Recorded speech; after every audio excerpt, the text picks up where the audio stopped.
கடவுளை தேடுற அந்த செயல்தான் நீங்க அவரை ஒருபோதும் கண்டுபிடிக்க மாட்டீங்க அப்படிங்கறத உறுதி செய்துன்னு யாராவது உங்ககிட்ட சொன்னா எப்படி இருக்கும்? இது கேக்குறதுக்கு கொஞ்சம் முரண்பாடா இருக்கலாம், ஆனா இதுதான் உண்மை. ஆமா, இது எப்படி இருக்குன்னா, ஒரு பிரம்மாண்டமான டெலஸ்கோப்பை வச்சுக்கிட்டு அண்ட வெளியிலெல்லாம் ஏதோ ஒரு நட்சத்திரத்தை தீவிரமா தேடிக்கிட்டு இருக்கோம். ஆனா உண்மையில நாம தேடிக்கிட்டு இருக்கிறது அந்த டெலஸ்கோப் லென்ஸ் வழியா பாத்துக்கிட்டு இருக்கிற நம்முடைய சொந்த கண்ணத்தான். ரொம்ப அழகான ஒரு உதாரணம் இது. உங்களுக்காகவே பிரத்யேகமா வடிவமைக்கப்பட்ட இந்த ஆழமான அலசலுக்கு உங்களை வரவேற்கிறேன். இன்னைக்கு நாம எடுத்துக்கிட்டு இருக்கிற தொகுப்பு the God within, remembering your divine consciousness. அதாவது உங்களுக்குள் இருக்கும் தெய்வீக உணர்வை நினைவு கூறுதல். மனித குலம் பல ஆயிரக்கணக்கான வருஷங்களா கடவுள் யார், அவர் எங்கே இருக்கிறார் அப்படின்னு கேட்டுக்கிட்டே தான் இருக்கு. கண்டிப்பா இதற்காக போர்கள் நடந்திருக்கு, மாபெரும் தேடல்கள் நடந்திருக்கு. ஆனா நாம இதுவரை தேடிய திசையே முற்றிலும் தவறு. விடை நம்ம கற்பனைக்கு எட்டாத அளவுக்கு மிக அருகிலேயே இருக்கு அப்படிங்கிற ஒரு மாற்று சிந்தனையை தான் இன்னைக்கு நாம அலச போறோம். இந்த விவாதத்துக்குள்ள நுழையறதுக்கு முன்னாடி ஒரு விஷயத்த நம்ம மனசுல வச்சுக்கணும். இந்த தொகுப்புல இருக்கிற குறிப்புகள் ஏதோ ஒரு குறிப்பிட்ட மதத்தை சார்ந்ததோ அல்லது எந்த நம்பிக்கைகள் சரி எவை தவறுன்னு தீர்ப்பு சொல்ற விவாதமும் கிடையாது. ஆமா, இத நேயர்கள் கண்டிப்பா புரிஞ்சுக்கணும். இது சார்பற்ற ஒரு பார்வை இல்லையா? நிச்சயமா. மாறாக மனித மூளை எப்படி இயங்குது, மனிதனோட நனவு நிலை அதாவது கான்ஷியஸ்னஸ் என்பதன் உண்மையான தன்மை என்ன அப்படிங்கறத பத்தின ஒரு தூய உளவியல் மற்றும் தத்துவ பார்வை இது. மனுஷங்களா நாம எப்படி செயல்படுறோம், வாழ்நாள் முழுவதும் எதை நோக்கி ஓடிக்கிட்டு இருக்கோம், அந்த ஓட்டத்தோட உளவியல் என்ன அப்படிங்கறத எந்த விதமான சார்புகளும் இல்லாம தர்க்க ரீதியா நம்ம பார்க்க போறோம். சரி, நீங்க சொன்ன அந்த ஓட்டத்தை வச்சுக்கிட்டே நம்ம தொடங்குவோம். காலங்காலமா மனுஷங்க கடவுளை கோவில்கள்லயும் தேவாலயங்கள்லும் மசூதிகளிலும் வானத்திலும் தேடிக்கிட்டே இருக்கிறாங்க. பல புனித பயணங்களை கூட மேற்கொள்றாங்க. ஆமா, ஆனா எங்கு தேடினாலும் எவ்வளவு தூரம் பயணித்தாலும் மனிதனுக்கு உள்ளே இருக்கிற அந்த ஒரு வெறுமை அப்படியேதான் இருக்கு. எனக்கு இது எப்படி இருக்குன்னா, நெற்றியிலேயே கண்ணாடியை வச்சுக்கிட்டு வீடு முழுவதும் கண்ணாடியை தேடி அலைவது போல இருக்கு. அது ஒரு கிளாசிக் பிரச்சனை தான். நாமே அணிந்திருக்கும் ஒரு பொருளை நமக்கு வெளியே எவ்வளவு தேடினாலும் கண்டிப்பா கிடைக்க போறதில்ல. ஆனா எனக்கு கேள்வி என்னன்னா, நாம ஏன் எப்போதுமே இப்படி வெளியே தேடுறோம்? மனித மூளை ஏன் எப்போதுமே தனக்கு வெளியே ஒரு தீர்வையோ அல்லது அமைதியோ தேடி ஓடும் வகையில வடிவமைக்கப்பட்டிருக்கு? இது ரொம்ப அடிப்படையான கேள்வி. மனித மூளையோட பரிணாம வளர்ச்சியிலிருந்து இதற்கான விடையை நம்ம பார்க்கலாம். அதாவது ஆதி காலத்துல இருந்தா? ஆமா, மனுஷங்க தோன்றிய காலத்திலிருந்து நம்மோட தப்பிப்பிழைட்டலுக்கு அதாவது சர்வைவலுக்கு நாம வெளியுலகத்தை நம்பிதான் இருக்க வேண்டியிருந்தது. உணவு வெளியே இருக்கு, ஆபத்தான விலங்குகள் வெளியே இருக்கு, தங்குமிடம் வெளியே இருக்கு. ஓ, அதனால எப்பவும் வெளியே கவனம் செலுத்த பழகிட்டோம். கரெக்ட். நம்ம மூளை எப்போதுமே வெளியிலிருந்து வர்ற சிக்னல்களை கவனிக்கவும் வெளியே இருக்கிற பொருட்களை சேகரிக்கவும் பழக்கப்படுத்தப்பட்டுடுச்சு. இது ரொம்ப தர்க்கரீதியா இருக்கு. அந்த பரிணாமத்தோட நீட்சி தான் நமது ஆன்மீக தேடலிலும் பிரதிபலிக்குது. அமைதி அல்லது விடுதலை என்பதை கூட வெளியிலிருந்து சம்பாதிக்க வேண்டிய ஒரு பொருளாகவே நம்ம மூளை நினைக்குது. அதாவது ஒரு பெரிய இலக்கு அடைஞ்சிட்டாலோ அல்லது பல ஆயிரம் மைல்கள் பயணிச்சு ஒரு புனித தலத்தை அடைஞ்சிட்டாலோ அந்த வெறுமை நீங்கிடும்னு நாம நம்புறோம். ஆனா உண்மை என்னன்னா, நாம தேடுறது கடவுள் அல்ல, நாம தொலைத்த ஏதோ ஒன்றத்தான். அந்த தொலைந்து போன விஷயம் வெளியில எந்த இடத்துலயும் இல்ல.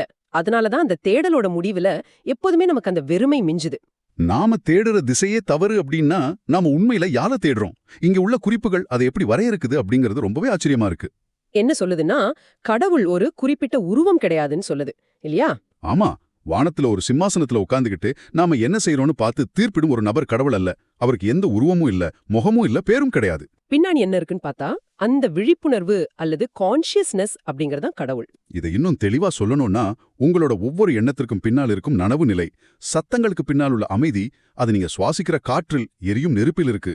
எல்லாவற்றுக்கும் மேலாக உங்களுக்கு உள்ளேயே இருக்கு. ஆனா அது நம்ம கவனிக்கப்படாம இருக்குன்னு இந்த தொகுப்பு ரொம்ப அழகா சொல்லுது. ஆமா, அந்த கவனிக்கப்படாமல் இருக்கு அப்படிங்கறத ஒரு திரைப்படத்துல வர்ற பின்னணி இசை மாதிரி வச்சுக்கலாமா? Background music. நல்ல ஒப்புமை. ஒரு திரைப்படத்துல உணர்வுகளை தீர்மானிக்கிறதே அந்த பின்னணி இசைதான். ஆனா நாம திரைப்படத்தோட கதைய ஹீரோ பேசுறத கவனிப்போமே தவிர அந்த இசைய தனியா உட்கார்ந்து கவனிப்பதில்ல. அது எப்போதுமே அங்கேதான் இருக்கும். அந்த பின்னணி இசைதான் திரைப்படத்தோட உணர்வு பூர்வமான உயிரோட்டம். ஆனாலும் அது திரைக்கு பின்னாடி மறைஞ்சிருக்கு. உங்களுக்குள் இருக்கிற அந்த விழிப்புணர்வு அப்படிங்கறதும் அப்படிதான் செயல்படுது. உள்ளே கேட்கிற குரல் மாதிரி. ஆமா, இத உள்ளே இருக்கும் குரல் அல்லது எல்லாவற்றையும் கவனிக்கும் ஒரு சாட்சி, அதாவது அப்சர்வர் அப்படின்னு சொல்லலாம். இத இன்னும் கொஞ்சம் தர்க்க ரீதியா பிரிச்சு பாப்போம். சரி, சொல்லுங்க. உங்களோட எண்ணங்கள் வேறு, நீங்க வேறு. இப்ப நீங்க கோவப்படும் போது நான் கோபமா இருக்கேன் அப்படின்னு ஒரு எண்ணம் உங்களுக்குள்ள ஓடுது இல்லையா? ஆமா, கண்டிப்பா. அந்த எண்ணத்தையும் அந்த உணர்வையும் உங்களுக்குள் இருந்து கவனிக்கும் ஒரு அமைதியான இடம் இருக்கல்லவா, அந்த சாட்சி தான் நனவு நிலை. எல்லாவற்றையும் கவனிக்கிற அந்த ஆழமான அமைதிதான் நம்ம தொலைத்து விட்டதா நினைச்சு வெளியில தேடிக்கிட்டு இருக்கிற விஷயம். ஒரு நிமிஷம், இது கேட்கறதுக்கு ரொம்ப சுவாரஸ்யமா இருந்தாலும் எனக்குள்ள ஒரு பெரிய நெருடலை உருவாக்குது. என்ன நெருடல்? கடவுள் அப்படிங்கிறவரை வெறும் ஒரு சாட்சி அல்லது ஒரு அமைதியான கவனிப்பாளர்னு சொன்னா அது சற்று ஏமாற்றமா இருக்கு. ஏமாற்றமா? ஆமா, பல நூற்றாண்டுகளா மனுஷங்க கடவுளை எப்படி பாக்குறாங்க? அவர் ஒரு ரட்சகர், நம்ம பிரச்சனைகளை தீர்த்து வைப்பவர், நாம விழும்போது தாங்கி பிடிப்பவர், நாம கேட்கும் வரங்களை தருபவர். ம். மக்கள் அப்படிதான் நம்புறாங்க. ஆனா அவர் உங்களுக்குள்ளிருந்து எல்லாவற்றையும் அமைதியா பாத்துக்கிட்டு இருக்கிற ஒரு வெறும் சாட்சி அப்படின்னா அதை வச்சுக்கிட்டு நாம என்ன செய்யறது? எனக்கு ஒரு பிரச்சனை வரும்போது அந்த சாட்சி எனக்கு எப்படி உதவும்? ரட்சகர் அல்லது நம்ம பிரச்சனைகளை தீர்க்கும் ஒரு நபர் அப்படிங்கிற பிம்பம் மனித ஈகோவோட ஒரு உருவாக்கம் தான். ஈகோவோட உருவாக்கமா? அது எப்படி? மனித மனம் தனக்கு பொறுப்புகளை சுமக்க பயப்படுது. தன்னோட பாதுகாப்பின்மையும் பயத்தையும் போக்க ஒரு சக்தி வாய்ந்த அப்பா, அதாவது ஃபாதர் ஃபிகர் தேவை அப்படின்னு அது கற்பனை செய்யுது. ஓ, அதனால நாமளே ஒரு பிம்பத்தை உருவாக்கிட்டோம். ஆமா, ஆனா அந்த அமைதியான சாட்சியா இருப்பது ஏமாற்றமானது இல்ல. அதுதான் உண்மையான முழுமையான சக்தி. இது கொஞ்சம் விளக்கமா சொல்றீங்களா? இதை எப்படி புரிஞ்சுக்கோங்க? நீங்க ஒரு மேடை நாடகத்துல ரொம்ப உணர்ச்சி வசப்பட்டு அழுது கத்தி நடிச்சுக்கிட்டு இருக்கிற ஒரு நடிகர்னு வச்சுப்போம். நாடகத்துல வர்ற பிரச்சனைகள் உங்களுக்கு நிஜமான வலிய தருது. சரி. ஆனா கடவுள் அல்லது அந்த விழிப்புணர்வு அப்படிங்கிறது அந்த நாடகத்தை பாத்துக்கிட்டு இருக்கிற பார்வையாளர் மாதிரி தெரியும். எக்ஸாக்ட்லி. அந்த அமைதியான சாட்சியோட நிலைப்பாட்டிற்கு நீங்க மாறும்போது உங்க வாழ்க்கை பிரச்சனைகள் மாயமா மறைஞ்சிடாது. ஆனா அந்த பிரச்சனைகள் உங்களை எந்த வகையிலும் பாதிக்காத ஒரு எல்லையற்ற அமைதி உங்களுக்கு கிடைக்கும். அது உங்களை காக்கும் ரட்சகரை விட பல மடங்கு பெரிய விடுதலையை தரும்னு சொல்றீங்க. கண்டிப்பா, அதுதான் நிஜமான விடுதலை. நாடக மேடையில நடிக்கிற நடிகர்கிட்ட இருந்து அதை பாக்குற பார்வையாளராக மாறுவது அப்படிங்கிறது ரொம்ப ஆழமான ஒரு உளவியல் மாற்றம். ஆனா இங்க எனக்கு அடுத்த சிக்கல் வருது. சொல்லுங்க. இந்த விழிப்புணர்வு, அந்த அமைதியான பார்வையாளர் பின்னணி இசை போல நம்முடனேயே பயணிக்கிறார் அப்படின்னா ஏன் நம்மால அதை உணர முடியத? மனிதக்குலம் ஏன் பல ஆயிரக்கணக்கான வருஷங்களா இதை காதில் வாங்காத அளவுக்கு செவிடா இருக்கு? நம்ம மூளைக்குள்ள அப்படி என்னதான் சத்தமா ஒழிச்சுக்கிட்டு இருக்கு? உங்களை சுற்றி உருவாக்கப்பட்டிருக்கிற அடையாளம் அப்படிங்கிற சத்தம் தான் அந்த விழிப்புணர்வை அமுக்கிடுது. அடையாளம்னா நம்ம பெயர், ஊர், அந்த மாதிரியா? ஆமா, நீங்க பிறந்த நாள்ல இருந்தே நீங்க யாரு அப்படின்னு உங்களுக்கு பழக்கப்படுத்தப்படுது. இதுக்கு பேரு தான் மாயை அல்லது கண்டிஷனிங். ஓ, சமூகம் நம்ம மேல திணிக்கிறது. கரெக்ட். குழந்தை பிறக்கும்போது அது வெறும் விழிப்புணர்வா அந்த நனவு நிலையாத்தான் இருக்கு. ஆனா வளர வளர உன் பெயர் இது, நீ இந்த மதம், நீ இந்த நாடு, நீ நல்லா படிச்சாதான் உனக்கு மதிப்பு, நீ மத்தவங்களோட சிறந்தவனா இருக்கணும் அப்படின்னு அடுக்கடுக்கான மாயைகள் மூளைக்குள்ள செலுத்தப்படுது. ஆமா, இது எல்லார் வாழ்க்கையிலயும் நடக்கிறது தான். இந்த அடையாளங்களும் வரம்புகளும் தான் ஈகோவை உருவாக்குது. இந்த ஈகோ எப்போதுமே நான் மத்தவங்கள விட வேறானவன், எனக்கு இது வேணும், நான் இதை விட சிறியவன் அல்லது பெரியவன் அப்படிங்கிற எண்ணங்களோட ஒரு முடிவற்ற சத்தத்தை எழுப்பிக்கிட்டே இருக்கு. அப்போ அந்த சத்தம் ரொம்ப அதிகமாகும் போது உங்களுக்குள்ள இருக்கிற அந்த அமைதியான விழிப்புணர்வோட குரல் முற்றிலுமா மங்கி போயிடுது. நீங்க அந்த அடையாளங்களை இதுதான் நான் அப்படின்னு முழுசா நம்பிடுறீங்க. இந்த இடத்துல இங்க உள்ள குறிப்புகள் ஒரு அதிர்ச்சியான சமூகவியல் கருத்தை பதிவு செய்யுது. என்ன சொல்லுது? அதாவது மனிதர்களை கட்டுப்படுத்துவதற்காகவே அவர்கள் சிறியவர்கள், அவர்களின் சொந்த சக்தியை பார்த்து அவர்களே பயப்பட வேண்டும் அப்படின்னு இந்த சமூக அமைப்பால் கற்றுக் கொடுக்கப்பட்டுள்ளதுன்னு இது சொல்லுது. அது ஒரு முக்கியமான பாயிண்ட். இது கொஞ்சம் கசப்பான உண்மையா தெரியுது. அப்போ என்னுடைய பெயர், என்னுடைய வேலை, சமூகத்துல எனக்கு இருக்கிற அடையாளம் எல்லாமே என்ன ஒரு வட்டத்துக்குள் அடைத்து வைக்கும் சங்கிலிகளா? உண்மையை உணர்ந்தா மனிதர்களை கட்டுப்படுத்த முடியாதுன்னு சொல்லும்போது இது ஏதோ ஒரு மிகப்பெரிய சதி வலைய போல தோணுதோ? இது ஒரு திட்டமிட்ட சதி அப்படிங்கறத விட மனித சமூகம் தனக்கான அதிகாரத்தை தக்க வைக்க பரிணாம ரீதியா உருவாக்கிய ஒரு அமைப்புன்னு சொல்லலாம். ஓ, அமைப்பு ரீதியான ஒரு பிரச்சனை. ஆமா, நீங்க உங்கள ஒரு வரையறுக்கப்பட்ட அடையாளமா, சிறிய மனிதரா, எப்பொழுதும் ஏதோ ஒரு குறைபாடு உள்ளவரான்னு நினைக்கும் போதுதான் உங்களை ஆழ்வதற்கும் கட்டுப்படுத்துவதற்கும் மற்றவர்களுக்கு ரொம்ப வசதியா இருக்கும். இதுக்கு ஒரு உதாரணம் சொல்ல முடியுமா? பொருளாதாரத்தையே எடுத்துக்கோங்களேன். நீ போதுமானவன் இல்ல, இந்த ஆடையை உடுத்தினா அல்லது இந்த காரை வாங்கினாதான் உனக்கு சமூகத்துல மதிப்பு அப்படின்னு நம்ப வைக்கப்பட்ட ஒரு மனிதனுக்குத்தான் நீங்க பொருள்களை விற்க முடியும். கரெக்ட். அந்த குறைபாட்டு உணர்வு தான் மார்க்கெட்டிங்க்கு அடிப்படை. அதே போல அதிகாரத்துல இருப்பவர்களுக்கும் தங்களை பாதுகாத்துக்க தங்களை விட பெரிய ஒரு அமைப்பு தேவை அப்படின்னு நம்புற மனிதர்களை ஆட்சி செய்வது ரொம்ப எளிது. பயம் எப்போதுமே ஒரு சிறந்த கட்டுப்பாட்டு கருவி. பயம் இருந்தா ஈஸியா கண்ட்ரோல் பண்ணிடலாம். உங்ககிட்ட சக்தி இல்ல, நீங்க அதை வெளியில தான் தேடணும் அப்படின்னு சொல்லிக் கொடுக்கப்படுற அந்த மாயை தான் உங்க கண்களை கட்டி வச்சிருக்கு. அப்போ ஒருத்தர் தன்னுடைய உண்மையான நிலையை உணர்ந்திட்டா, ஒரு மனிதன் தனக்கு எந்த அடையாளமும் இல்லை, தான் அந்த எல்லையற்ற விழிப்புணர்வு அப்படின்னு உணர்ந்துட்டா அவனுக்கு எந்த பயமும் இருக்காது, எந்த பாதுகாப்பின்மையும் இருக்காது. அப்படிப்பட்ட ஒரு முழுமையான சுதந்திரமான மனிதனுக்கு உங்களால எதையும் விற்க முடியாது, அவனை உங்களால அடிமைப்படுத்தவும் முடியாது.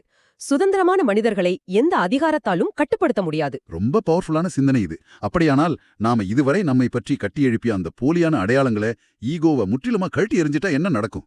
நாம கடவுளா மாறிட முடியுமா? இந்த கேள்விக்கு ஒரு மிக தெளிவான ஆனா ஆழமான பதில் இங்க கொடுக்கப்பட்டிருக்கு. ஆமா, நாம கடவுளாக மாற முடியாது. ஏனென்றால் நாம ஒருபோதும் கடவுளிடமிருந்து பிரிந்திருக்கவே இல்லைன்னு சொல்லுது. அதுதான் உண்மை. இது புதிதா ஒரு சக்தியை பெறுவது கிடையாது, ஏற்கனவே உள்ள சக்தியை நினைவு கூறுவது, அதாவது ரிமெம்பரிங். நம்ம புதிதா எதையும் அடைய போறதில்ல. எனக்கு இது எப்படி இருக்குன்னா, ஒருவன் கனவுல தான் ஒரு பிச்சைக்காரனை நினைச்சு சாப்பிட வழி இல்லாம பயந்து நடுங்கிக்கிட்டு இருக்கான். அவனுக்கு அந்த கனவுல வர பசி நிஜம், பயம் நிஜம். ஆனா அவனோட தூக்கம் கலைந்து கண் விழிச்சு பார்க்கும்போது தான் ஒரு மிகப்பெரிய அரண்மனையில படுத்திருப்பதை உணர்கிறான். கரெக்ட். அவன் கண் விழிச்ச உடனே புதிதா எந்த அரண்மனையும் கட்டி சம்பாதிக்கல, தன் உண்மையான நிலையை நினைவு கூறுகிறான். அவ்வளவுதான். இந்த கனவு ஒப்புமையோட உளவியல் யதார்த்தத்தை நாம பார்க்கணும். இதுதான் தேடுதல் என்பதற்கும் நினைவு கூறுதல் என்பதற்கும் உள்ள மிகப்பெரிய வித்தியாசம். Seeking and remembering. ஆமா, நாம இதுவரை நமக்கு வெளியே ஏதோ ஒரு சக்தி இருக்கு, நாம தியானம் செஞ்சு புண்ணியங்கள் செஞ்சு அதை கண்டுபிடிக்கணும் அப்படின்னு ஒரு தேடுபவராகவே இருந்திருக்கோம். அதுவே ஒரு சுமை தானே. அதுவும் ஒரு வகை ஈகோ தான். நான் ஒரு பெரிய ஆன்மீக நிலையை அடைஞ்சிட்டேன் அப்படின்னு பெருமைப்படுற ஈகோ அது. ஆனா நினைவு கூறுதல் அப்படிங்கிறது எந்த ஒரு முயற்சியும் இல்லாத நிலை. ஓ, அந்த பிச்சைக்காரன் தூக்கம் கலையும் போது அவனுக்கு சூப்பர் பவர் எதுவும் கிடைக்கிறது இல்ல, அவனோட மாயை உடையுது இல்லையா? எக்ஸாக்ட்லி. அதே போல உங்க எண்ணங்களோட சத்தங்களை அடக்கி உங்க அடையாளங்களை விட்டொழிக்கும் போது நீங்க வெறும் உடலோ இந்த சமூகத்தால் உருவாக்கப்பட்ட ஒரு பேரோ அல்ல அப்படிங்கிற தெளிவு பிறக்குது. அப்போ அந்த பயம், நீங்க வெளியே தேடுறத முழுமையா நிறுத்திட்டு உள்ளே கவனிக்கும் போது உங்களோட பயங்கள் அனைத்தும் அர்த்தமற்றதாகிடுது. ஏன்னா காயப்படுவதற்கும் இறப்பதற்கும் அங்கே ஒரு நான் அப்படிங்கறதே இல்ல. அப்போ நம்மோட அன்றாட வாழ்க்கை என்ன ஆகும்? நம்ம காட்டுக்குள்ள போயிடணுமா? இல்லவே இல்ல. உங்களை சுற்றியுள்ள உலகம் அப்படியே தான் இருக்கும். நீங்க வழக்கம் போல உங்க வேலைக்கு செல்வீங்க, குடும்பத்தோட இருப்பீங்க. ஆனா அத பாக்குறவங்க கண்கள் மாறிடும். எப்படி மாறும்? புரியுது. எந்த சந்தேகமும் இல்ல. நாம பல நூற்றாண்டுகளா கடவுள வானத்திலும் மலைகளிலும் வழிபாட்டு தலங்களிலும் வெளியே தேடிக்கிட்டு இருக்கோம். ஆனா உண்மையிலே நம்ம தேடுறது எந்த ஒரு வெளிப்பொருளையோ தண்டிக்கும் அல்லது வரம் கொடுக்கும் ஒரு நபரையோ அல்ல. நாம தொலைத்து விட்ட நம்முடைய சொந்த விழிப்புணர்வை தான். ஆமா, நாம உண்மையில யார் அப்படிங்கிற அந்த அமைதியான நனவு நிலையை நினைவு கூறவே முயற்சி செய்றோம். கடவுள் என்பது உங்களுக்குள் அமைதியா சலனம் இல்லாம எல்லாவற்றையும் கவனிச்சுக்கிட்டு இருக்கிற அந்த விழிப்புணர்வு தான். அதுதான் உங்களுடைய உண்மையான இயல்பு. நம்முடைய பெயர், தொழில், அந்தஸ்து, ஈகோ அப்படிங்கிற சமூக மாயைகளை களைந்து விட்டு பார்த்தா நாம எந்த புதிய சக்தியையும் பெறப்போறதில்ல. மாறாக நாம ஏற்கனவே எந்த சக்தியாக இருக்கிறோமோ அதை வெறும் நினைவு கூற போறோம். இதுவரை நாம நம்பி வந்த உலகத்தை அப்படியே தலைகீழாக புரட்டி போடும் ஒரு சிந்தனை. நிச்சயமா. இத வெறும் ஒரு தத்துவமா மட்டும் விட்டுடாம நேயர்கள் தங்களுடைய அன்றாட வாழ்க்கைக்குள் பொருத்தி பார்க்க ஒரு ஆழமான கேள்வியோட இதை நாம நிறைவு செய்யலாம்னு நினைக்கிறேன். சொல்லுங்க, அந்த இறுதி சிந்தனை என்ன? உங்க பேரும் அடையாளமோ உங்க ஈகோவும் உங்களை கட்டுப்படுத்த உருவாக்கப்பட்ட வெறும் மாயைகள் அப்படின்னா நாளை காலை நீங்க கண்விழிக்கும் போது ஒருவேளை உங்களுக்கு கடந்த கால நினைவுகள் எதுவும் இல்லைன்னு வச்சுப்போம். உங்க பேர் என்னன்னு உங்களுக்கு தெரியாது, உங்க சாதி மதம் தேசியம் தெரியாது, நீங்க என்ன வேலை பார்த்தீங்க, சமூகத்துல உங்களுக்கு என்ன மரியாதை இருந்தது அப்படிங்கிற எந்த நினைவுமே இல்ல. அந்த அத்தனை அடையாளங்களையும் முழுமையாக கழட்டி வச்சுட்டா. நீங்க யாரு? ஆஹா. உங்களுக்கு தெரிந்த அந்த நீங்கள் மறைந்த பிறகு எந்த எதிர்பார்ப்பும் பயமும் இல்லாத அந்த அமைதியான வினாடியில அங்க எஞ்சியிருப்பது எது? உங்களை உறங்க விடாம செய்யக்கூடிய ஒரு கேள்வி இது. அந்த எஞ்சி இருக்கும் தூய விழிப்புணர்வு எதுவோ அதுதான் நீங்க தேடிக்கிட்டு இருக்கிற அனைத்தும். அடுத்த முறை நீங்க வானத்தை பார்த்து கடவுள் எங்கே இருக்கிறார் அப்படின்னு கேட்கும்போது அந்த தேடலை நிறுத்திட்டு ஒரு கணம் உங்க கண்களை மூடி உங்களுக்குள் கவனிங்க. அந்த பின்னணி இசையை, அந்த அமைதியான சாட்சியை கேளுங்க. ஏன்னா அதற்கான விட எப்போதுமே நீங்களாகவே இருக்கீங்க. இந்த ஆழமான அலசல்ல கலந்துகிட்டதுக்கு மிக்க நன்றி. உங்களுடைய உண்மையான தேடல் இனி உங்களுக்குள்ளே தொடங்கட்டும்.